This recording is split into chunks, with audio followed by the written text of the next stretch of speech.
Now you see me.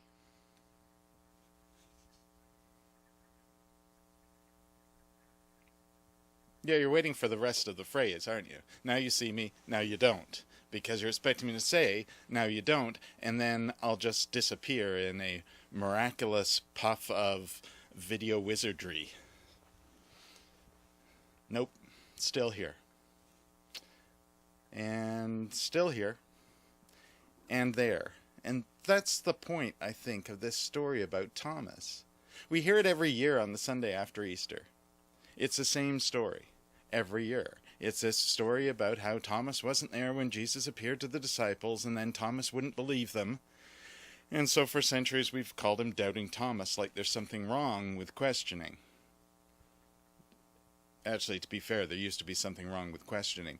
Nobody wanted you to ask questions because then, well, that would probably reveal that you're actually thinking about what was being said. Okay, you can see where that's going to go bad. But that's the thing, is that I don't think Thomas doubted at all. I don't. I think he simply didn't believe. And that's not the same thing. It really isn't. Hear me out.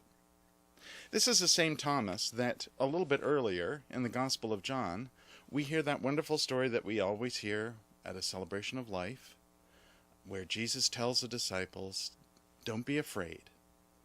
In my Father's house there is a place for everyone.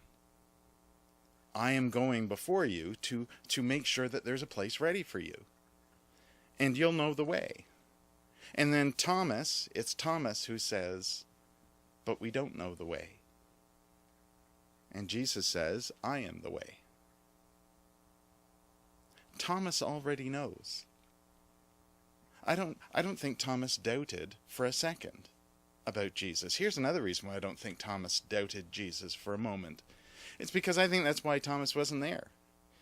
If, in fact, Thomas wasn't there, I bet it's because he was out preaching at people, telling them about Jesus, telling them about all the wonderful things that Jesus did, telling them about the most important part of this story, Jesus' life, and what we learn from Jesus' life. I think Thomas was out doing what Jesus wanted the disciples to do. Love people and show them what it means to love, like Jesus. Sure, he might have been doing it as, well, I know Jesus is gone, but Jesus is going to live on in the way that I live. Oh, wait. It's a story really about Thomas not believing because he didn't see Jesus in person. Or is it about Thomas's deep faith, his deep conviction, his deep understanding that Jesus is the way, is being reaffirmed? It's being reaffirmed in front of, by the way, the people who didn't believe.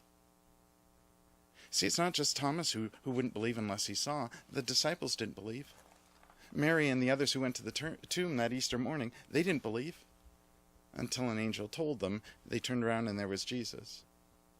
And then they went to tell the disciples. The disciples didn't believe them at first. The disciples didn't believe until they saw Jesus in person. And then they turned around and said, Thomas doesn't believe. That's a bad thing. Is it? Or is it just that Thomas had questions? Is it just that Thomas doubted Jesus and we should never do that? Or is it that Thomas so didn't doubt Jesus, all he had was questions? Questions that would help him go and spread this good news, that love is alive in the world. I think Thomas was the greatest of the disciples. I do. I think he was the greatest of the disciples. He was the only one who was brave enough to go, I'm not going to hide in a room and be afraid because somebody might think I was one of Jesus' followers. I'm going to go out and I'm going to show people that I was one of Jesus' followers. And I'm going to lead them the way that Jesus led me to God. The way. I think it's great that we get, and you know what? I think it's another really positive way to understand how great Thomas is. He's the only one who gets his own Sunday every year.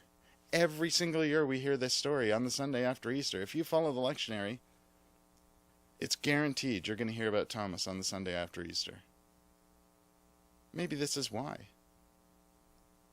Thomas might not have believed the words of the other disciples at first, but he had no doubt in Jesus. Hearing from the disciples that Jesus was alive maybe just made Thomas go, okay, I know you guys really wanted him to be alive, and so maybe you're just kind of, isn't it enough that he taught us how to live? Can't we share that with people? I don't think I can believe what you're saying. But then Jesus appears to Thomas too. And instead of, oh, I can't believe I'm so bad, all Thomas has to say is, my Lord and my God.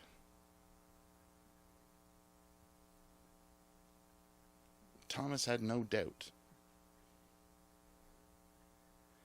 The fact that he can see Jesus in person, I think, just affirmed it for him. I don't think that he was embarrassed that he didn't believe what the others had said.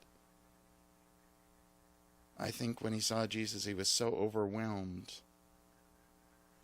in that very deep, undoubting faith that he already had, that all he could do was praise God for being there. We should have questions. We should always have questions. Doesn't mean we should always be looking for certainty. We need to wonder. But we should have questions. And in asking those questions, in learning answers to those questions with others, we live the way that Jesus taught us to live. I don't think for a moment Thomas doubted that. Don't think we should either.